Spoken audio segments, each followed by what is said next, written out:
Yowakan, ganda ka-chika life! Kumusta po kayo mga ka-chika? Heto na naman po tayo para po sa panibago nating showbiz update. Pag-usapan po natin ngayong araw na to ang interview ni Mr. Alden Richard na kumakalat sa lahat po or kaya kalat na po sa lahat na social media platform, lalong-lalo na po dito sa X na dating Twitter. Na-interview nga si Mr. Alden Richard ni Miss Dali Ann at dito natanong nga ni Miss Dali Ann kung na-meet na ba ni Miss Catherine Bernardo ang lolo ni Mr. Alden Richard. Sahang sagot naman ito ni Mr. Alden na di na raw nabigyan ng pagkakataon. May plano sana ang Catherine na bumisita sa bahay nila Mr. Alden Richard upang ma-meet na rin ang mga ibang family member ni Mr. Alden Richard. Ngunit di na nga to natuloy dahil sa di naasahang bagay at di na raw ito umabot. Ito po yung diretsahang sagot or pagkakasabi ni Mr. Alden Richard. Kasi supposedly, parang before we plan to get to the house to meet also the family. Kaya hindi umabot tapos in another way pa na na-meet yung other family member. Yan po ang pagkakasabi ni Mr. Alden Richard. At makikita naman po natin na sobrang honest po niya sumagot that time . So ito na po yung sinasabi ko na resibo na malalim na po yung samahan ng Catherine. Na sobrang lalim na po kasi eto na nga gusto na rin ma-meet ni Miss Catherine Bernardo ang ibang family member ni Mr. Alden Richard . Gusto na rin po ma-meet na may plano silang dalawa na ma-meet nga po ni Miss Catherine Bernardo ang family member ni Mr. Alden Richard. Kaya nga po di ako naniniwala po dun sa mga bali-balita or sa mga news na nagkakalabuan na daw po ang Catherine.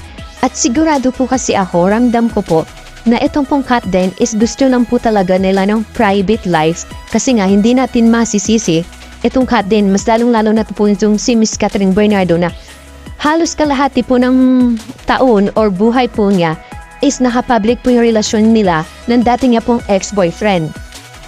So ganito ko naiintindihan ang Catherine kung bakit masyado silang mailap, maingat kung anong relasyon ang meron sila. Kasi nga po dahil na rin po sa mga experience na naranasan po nila at sa nakikita po nila. At hindi lang po yan may mga kaibigan po yan may mga kaibigan sila na nakakakuha po sila ng advice or nakakakuha po sila ng idea kung papaano po yung relasyon na gusto nilang gawin or nagkaroon sila ng idea na ay gusto ko yung ganito. Gusto ko yung ganito relationship din para mas maigi or mas maganda kung ganito naman yung takbo na relasyon na meron tayo. May isang nag-comment sa akin YouTube na dito sa isang topic ko the last na binahagi ko nga po is nag-comment siya na itong si Mr. Alden Richard daw is mapanggamit at napakasinungaling. Hindi po totoo yan. Kasi si Mr. Alden Richard, kilala po natin si Mr. Alden Richard na napakabait na tao, napaka-humble, matulungin. Ang dami nga po niyang mga ini-sponsor para mabigyan ng magandang kinabukasan or mabigyan ng pagkakataon para makapag-aral ng maayos. Siya po yung tao na hindi po niya gagamitin si Miss Catherine Bernardo para sumikat. Bakit po? Hindi na po kailangan ni Mr. Alden Richard kasi alam naman po natin na sikat na po si Mr. Alden Richard na dati po may ka-love team din po siya na Aldab. Alam po natin na lahat po tayo nakakaalam po sa love team dati ni Mr. Alden Richard. Kaya yung sinasabi niyo na ginagamit niya si Miss Catherine Bernardo, hindi po ako naniniwala dyan. At walang katotohanan po yan. Sincere po kung ano yung nararamdaman ni Mr. Alden Richard kay Miss Catherine Bernardo. Eto lang po kasi ang kitang-kita lang po talaga nakikita lang po dito na rason kung bakit tahimik po sila. Kasi ganun po pinoprotektahan ni Mr. Alden Richard si Miss Catherine Bernardo na gusto niya protektahan sa mga basher, kahit na siya na nang i-bash, buglang itong si Miss Catherine Bernardo kasi nga sobrang niyang pagpuprotekta kay Miss Catherine Bernardo dahil ito yung taong pinakamamahal niya. Isa rin po yung napansin ko kung bakit sinasabi kong may Catherine. Ito number 1 isa din to sa listahan ko na kung bakit sober akong na mayroong Catherine. Bakit kamo po? Si Mr. Alden Richard, kung gusto niya po ng kasikatan, ngayong 2025 kung papansinin niyo, bilang lang po yung mga yung mga sinatanggap niyang project. Kasi nga po, nagbibigay siya po ng oras at panahon para po kay Miss Catherine Bernardo.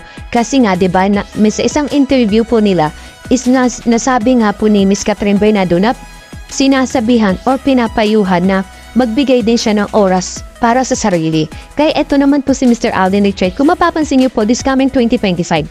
Eto po, 'di ba? Etong 2025, eto na po sa sa taon natin 'to.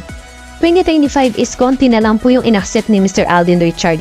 Nasa All Out Sunday, madanang po siya mag-guest. Wala po siyang teleserye na nababalita ngayong taong na to. Kung may movie man na pipiliin niya kung maganda yung concept, di ba po? Kasi nga po halata po na nagbibigay po siya ng time para sa sarili at para kay Miss Catherine Bernardo. At kung napansin, kung papanoorin niyo pa po yung ibang interview po nila is may balak nga po si Mr. Alden Richard na magbakasyon sa Amerika. At yun din po ang gusto ni Miss Catherine Bernardo na hanggang ngayon ay hindi pa po natin kung kailan mangyayari yun. Tinga po si Roy Pumaloy Si Mr. Roy Pumaloy nagbigay po siya ng opinion niya na hindi po totoo yung bali-balita ng mga fake news na nagkakausap na nga raw po itong si Mr. Daniel Padilla at Miss Catherine Bernardo. Hindi po siya naniniwala. Siya na rin po nga mismo na wala pong katotohanan, nagsabi na wala daw pong katotohanan yun. As is, isa pa nga po sabi pa nga po niya is wala nga raw pong resibo na maipakita kung totoo nga na nagkakausap itong si Mr. Daniel Padilla at Miss Catherine Bernardo. Kaya nga po isa sa mga sinabi nga po ni Mr. Roy Pumaloy na kung ikaw ay solid cat din, huwag ka po maniniwala basta-basta sa mga fake news. Kung ikaw ay solid cat den fan, panatag ka, iisipin mo na hanggat wala pang nagsasabi o nagko-confirm na wala nga sila or walang love na namumuo or walang relasyon na namumuo sa kanilang dalawa, wag na maniniwala sa mga lumalabas na balita. Kasi sila nang po yung makakapagsabi kung ano yung merong relasyon sila. At doon tayo humapit na hanggat wala pa po silang inaamin na may karelasyon na sila iba or etong si Miss Catherine Bernardo may tinanggap na siyang manliligaw or may sinagot na siyang iba, hindi po tayo maniniwala. Hindi po ako maniniwala kasi nga po, sinasabi ko po lagi na maniniwala lang po ako sa kung saang mismong pag-amin po ng Katdeng kung ano yung meron siya. Samantala, dumako naman po tayo sa ibang showbiz balita. Basag ang mukha ng vlogger at influencer na si Jelly Au matapos umanumbubugin ng kanyang fiancé na si Jam Ignacio. Sa mga hindi nakakakilala kay Jam Ignacio, siya ang dating boyfriend ng actress at TV host na si Miss Carla Estrada, ina po siya ni Daniel Padilla. Ipinost nga po mismo ni Jelly sa kanyang Facebook account ang kanyang mga litrato kung saan makikita ang duguan at bugbog sarado ng kanyang mukha. Ang caption ni Jelly sa kanyang FB status, Happy Valentine's. Nagmura pa po ito mapapatay mo ko, wala akong ginawang masama para ganituhin mo ko. Halos mamatay ako sa ginawa mo, papakulong kita. Nagpost din ang kapatid ni Jelly na si Joe Au sa FB at ipa pa niyang photos na halos pikit na ang mga mata at putok ang bibig dahil sa tinamong sugat sa mukha. Sa caption, bigla na lang pinagsasapak, binugbog habang pauwi ate ko, walang kalaban-laban sa loob na nakalak na sasakyan.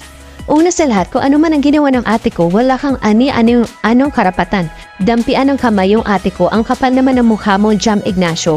Ni hindi makahingi ng tulong ate ko dahil kinuha mo yung cellphone. Buti na lang hindi nabasa yung RFID na sa toll at nakasigaw yung ate ko pagbaba ng bintana at nakahingi ng tulong sa tailor sa toll gate. Ngayon, tinakbuhan mo yung mga pulis. Wala kang aw. At date po ngayon, magpapamedical na kami ngayon. And magre-report na sa pulis ang buong pahayag ng sister ni Jelly. Samantala, ni-repost naman ng content creator at host na si OG Tias ang post ng kapatid ni Jelly sa kanyang Facebook page. Mababasa sa caption ni Mama OG, grabe buti na lang nawala ng laman ang RFID kaya nakahingi ng tulong si ate sa tollgate teller. Ayoko namang mag-judge pero Jam Ignacio harapin mo ito. O doon sa mga women's rights advocates nating tumatakbo dyan, baka pwede niyo naman matulungan si ate. Ito na yung right time na hinihintay nyo, aniya pa. Ngayon, wala pa pong binibigay na pahayag itong si Mr. Jam Ignacio at ganun din po, wala pang muling pahayag ang magkapatid na Au. Kung nakapag-report na po ba sila sa pulis or nakapag-sampa na po ba sila ng kaso laban po dito kay Mr. Jam Ignacio. Thank you for watching. Kung nagustuhan niyo po ang video ito, subscribe na sa Starlight Showbiz YouTube channel and please don't forget to hit the bell button for our latest updates.